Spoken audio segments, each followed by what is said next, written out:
మహబూబ్ నగర్ జిల్లా కేంద్రంలోని district club ప్రాంగణంలో నిర్మిస్తున్న భవనానికి ప్రభుత్వ అనుమతులు లేవని, నిబంధనలకు విరుద్ధంగా పనులు జరుగుతున్నాయనే ఆరోపణలపై హైకోర్టు నోటీసులు జారీ చేసినట్లు సామాజిక కార్యకర్త నేను సైతం సంస్థ అధ్యక్షుడు దిడ్డి ప్రవీణ్ కుమార్ తెలిపారు. నిర్మాణ పనులపై అధికారులు సమగ్ర విచారణ చేపట్టాలని ఆయన కోరారు.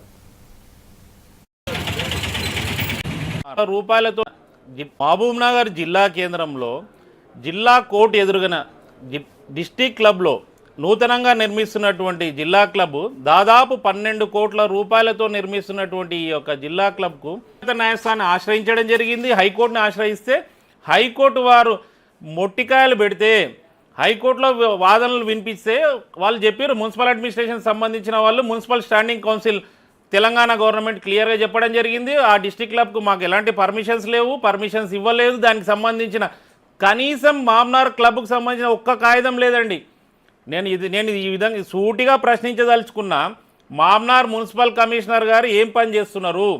మామూలు మీద మీరు ఉక్కుపాదం మోపే మున్సిపల్ శాఖ అధికారులు ఇంత దౌర్జన్యంగా ఒక సెన్సిటివ్ ప్రాంతంలో, సున్నితమైన ప్రాంతంలో కోర్టు ముందల పక్కనే ఎస్పీ కార్యాలయము, నువ్వు 4 అంతస్తుల భవనం కట్టి చేస్తుంటే రేపు పొద్దుగాల ఆడ ఏమన్నా జరిగితే who is the responsible person?